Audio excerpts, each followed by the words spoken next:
जितनी भी pregnant ladies हैं उन सबको क्यूरोसिटी रहती है नॉर्मल या सी सेक्शन। ज्यादातर लोग नॉर्मल चाहते हैं, लेकिन नॉर्मल और सी सेक्शन में से बेस्ट चॉइस आपके लिए क्या होगी ये आप तब डिसाइड कर पाएंगी जब आप इस वीडियो को पूरा देखेंगे। यहाँ पर हम प्रेगनेंसी केयर ही नहीं, baby care, newborn care, postpartum care and weight loss के आइडियाज भी आप सबके साथ शेयर करते हैं।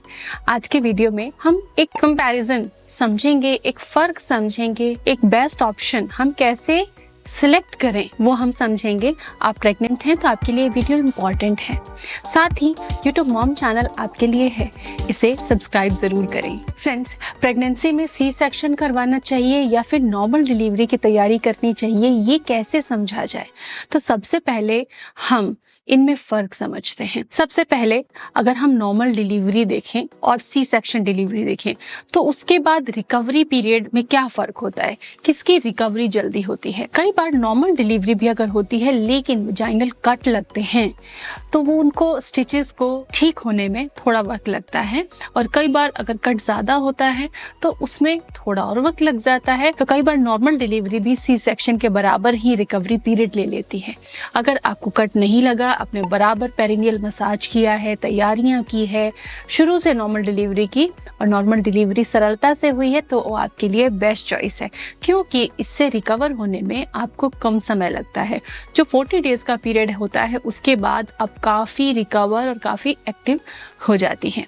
इसके बजाय जब सी सेक्शन डिलीवरी होती है तो इसमें आपके कोर मसल्स कट जाती हैं, फिर वो वापस से जुड़ती हैं, तो आपके शरीर में स्ट्रेंथ आने में, ताकत आने में, वेट लिफ्ट करने में, एक्टिव लाइफस्टाइल में आने में 3 महीने से 6 महीने का वक्त लगता है, क्योंकि जो मल्टीपल लेयर्स में स्किन कट होती है, मसल्स कट होती हैं, उनको रिकवर होने में 3 महीने का वक्त लगता है, और स्ट्रेंथ आप में वापस आने में अगले 3 महीने, तो लगभग 6 महीने तक आप जाके पूरी तरह फिट होती हैं। अगर हम बात करें आराम की, तो क्या नॉर्मल डिलीवरी में कम आराम चाहिए और सी सेक्शन में ज्यादा? जी नहीं।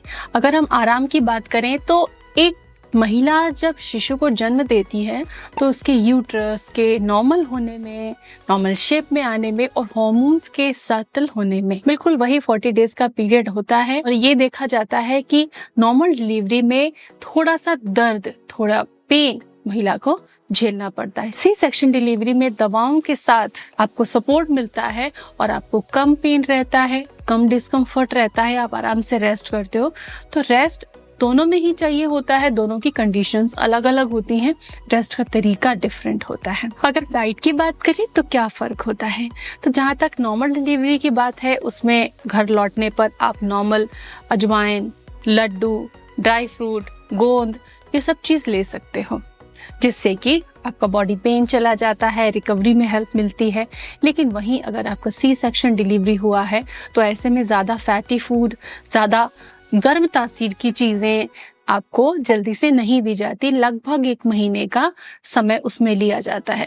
कई बार लोग टाँके ठीक होने के बाद भी वो चीज़ें खाने लग जाते हैं, लेकिन ये टोटली उस महिला की सेहत पर डिपेंड करता है कि क्या वो अच्छे से डाइजेस्ट कर पा रही। तो डाइट में काफ़ी फ़र्क रहता है नॉर्मल डिलीवरी और सी सेक्शन डिलीवरी में। सी सेक्शन डिलीवरी में डाइट के काफ़ी परहेज हो जाते हैं और काफ़ी समय बाद में आप नॉर्मल डाइट पे जो पोस्टपार्टम लड्डू या घी वगैरह दिया जाता है वो ले सकते हो। लेकिन नॉर्मल डिलीवरी में वो आप 1 हफ्ते के अंदर ही शुरू कर सकते हो। सी सेक्शन डिलीवरी होने पर क्या हम बेबी केयर नहीं कर पाते?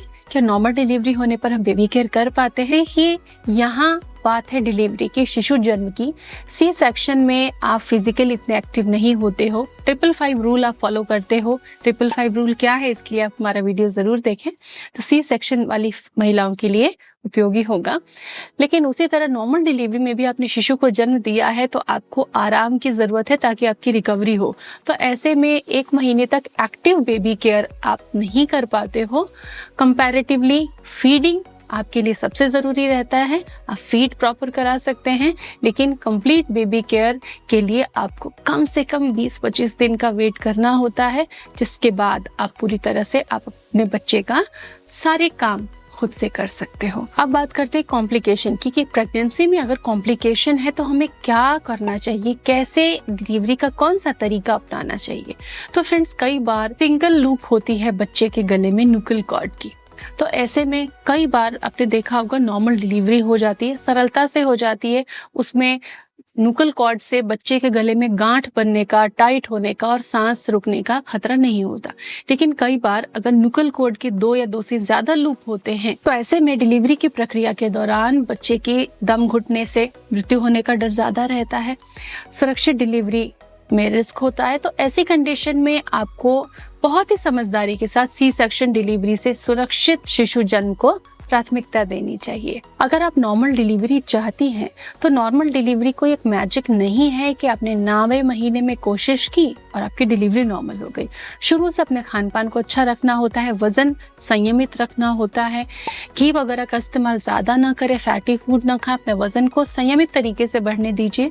इसके अलावा शुगर, बीपी ऐसे कॉम्प्लिकेशंस आपको नहीं आते हैं अगर, तो नॉर्मल डिलीवरी के चांसेस बढ़ जाते हैं। आप फिजिकली एक्टिव रहती हैं तो नॉर्मल डिलीवरी के चांसेस बढ़ जाते हैं। लेकिन अनसर्टेनिटी कई बार होती है कि सारे काम आपने किए लेकिन बच्चा ब्रीच है, तो ऐसे में सी सेक्शन प्रेफर करना ज्यादा सही रहेगा जिससे कि शिशु का जन्म सुरक्षित हो सके। तो सी सेक्शन तब किया जाना चाहिए जबकि नॉर्मल डिलीवरी कराने में किसी तरह की समस्या हो, किसी तरह का खतरा हो। आप सभी समझदार हैं, इन तरीकों को समझें और अपनी डिलीवरी का तरीका खुद चुनें। Thanks for watching.